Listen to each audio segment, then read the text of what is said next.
Bonjour à tous, j'espère que vous allez très bien. Donc on va essayer de montrer, on demande de montrer que U et V forment une base, d'accord?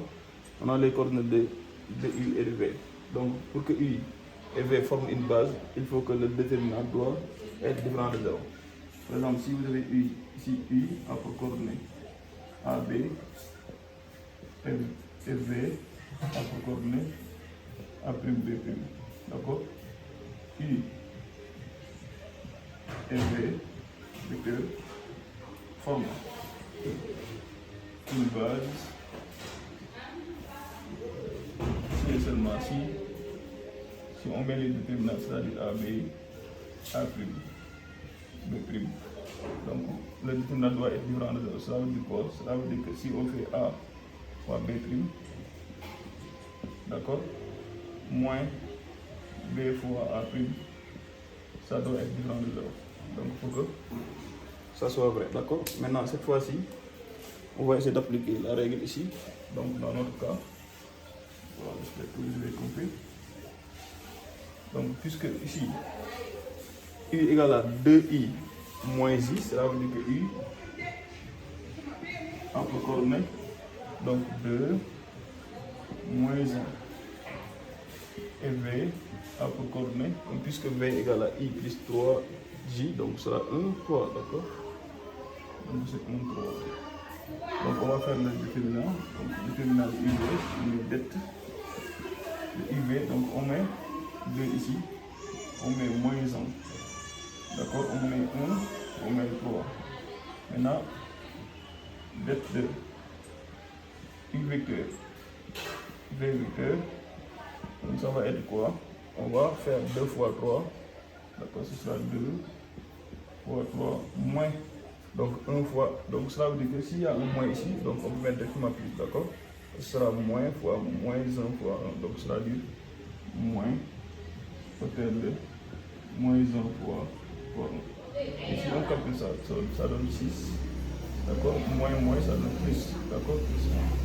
Ça c'est égal à ça, équivalent de 0. On conclut donc le vecteur I et V forme comme une base. Voilà. Fin de 6. Maintenant, puisque on sait que U et V forment une base, donc on a le droit, ou bien l'examinateur, ou bien lui qui vous propose les compositions, a le droit de vous demander donc d'écrire les coordonnées de I et de J dans cette base. Si ce n'était pas une base, l'examinateur n'a pas le droit de le dire. Donc du coup, ici, comme est une base, on doit l'écrire. Mais regardez bien, les coordonnées de I là, que vous voyez là, c'était dans quelle base? C'était la base, dans la base IJ. C'est pourquoi on l'a écrit I en fonction de I et de J. C'était dans la base I et J. Mais si c'était dans la base AB, donc ce sera forme de A plus quelque chose de B. D'accord? Et c'est dans la base I et J. Maintenant, cette fois-ci, on demande quelles sont les coordonnées de I dans la base I et J. Donc, dans la base de U et V. Et regardez bien. Donc, cela veut dire que si on a besoin de I, donc I, lui, il doit être forcément égal à quelque chose. Donc, AU plus BV. Si vous regardez bien, puisque ici, le U, il était dans la base I et J, on a écrit les coordonnées de U en fonction de I et de J. Donc, si I est dans la base U et V, on peut écrire ceci. D'accord? Mais cette fois-ci, on va essayer de déterminer les coefficients. Mais J, forcément, lui aussi, il va donner donc des coordonnées.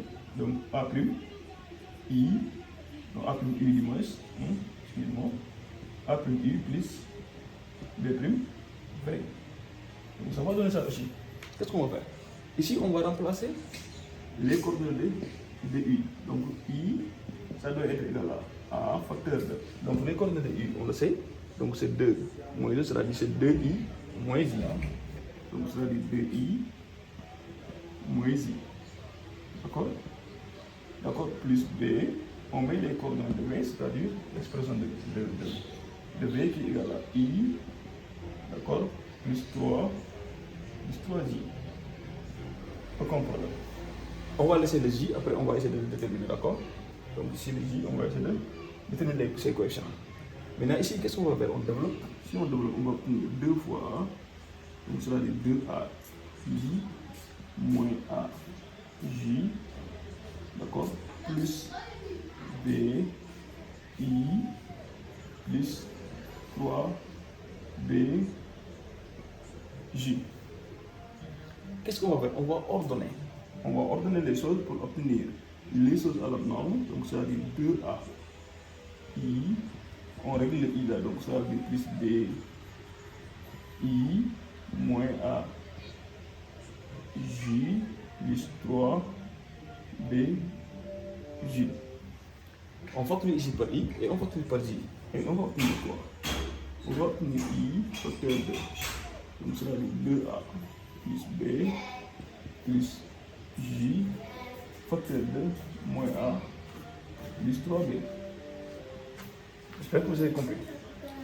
D'accord? Maintenant, qu'est-ce qu'on sait? Donc ça c'est la valeur de I. Mais I lui-même, si on peut l'écrire. On peut écrire que, donc I, on peut écrire I égale à I, d'accord, plus 0 J. J'ai vu. Donc I a toujours pour coordonnée 0. Donc on peut écrire tout simplement que donc I égale à I plus 0J. Donc cela veut dire faire identification. Donc si on écrit ici, donc I vecteur, donc on va prendre I vecteur, donc plus 0 J vecteur. Et ça c'est égal à I vecteur, d'accord, facteur de 2A plus B, d'accord, plus J, donc moins A plus 3B. Donc j'espère que c'est clair. Maintenant regardez bien. Donc par identification, qu'est-ce que ça veut dire? Par identification,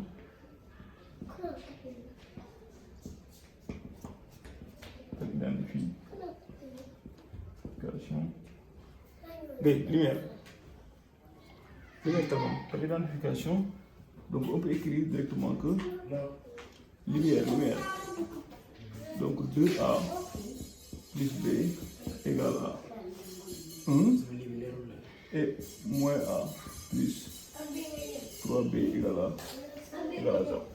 Et arrivé là, on va passer par la méthode d'addition ou bien la méthode de comparaison. C'est à nous de voir. Donc le plus facile ici, c'est de multiplier ici par 2. Donc pour obtenir tout simplement, donc ceci, donc 2A, d'accord, plus B, d'accord, égal à 1, moins 2A. Ici, on multiplie par 2, donc ça veut dire plus 6B égale à 0,1. 2 fois 0, c'est 0.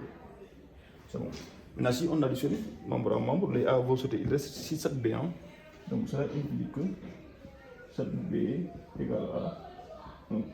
Donc B égale à 1 septième. Oui, B égale à 1 septième. D'accord?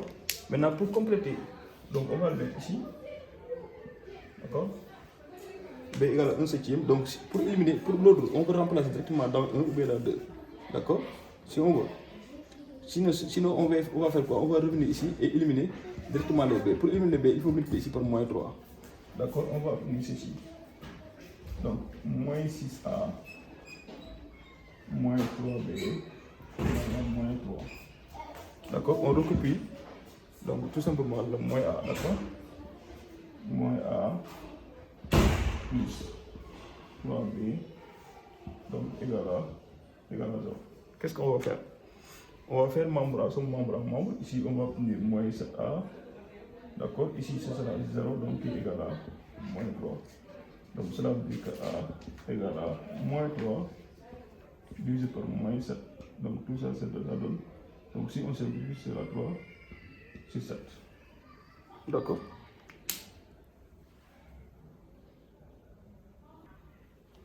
Puisque le A est égal à, donc puisque le A est égal à 3 septièmes et le B est égal à 1 septième, d'accord, on peut bel et bien écrire, donc puisque ici on avait I était égal à AU plus BV, donc cela veut dire qu'ici on va écrire tout simplement que donc le I c'est égal à, donc A c'est combien? C'est 3, donc ce sera 3 septième de U plus 1 septième de V. J'espère que vous avez compris. D'accord? Maintenant, vous allez photographier ou bien vous allez faire une capture d'écran. Donc, je vais continuer sur la question suivante.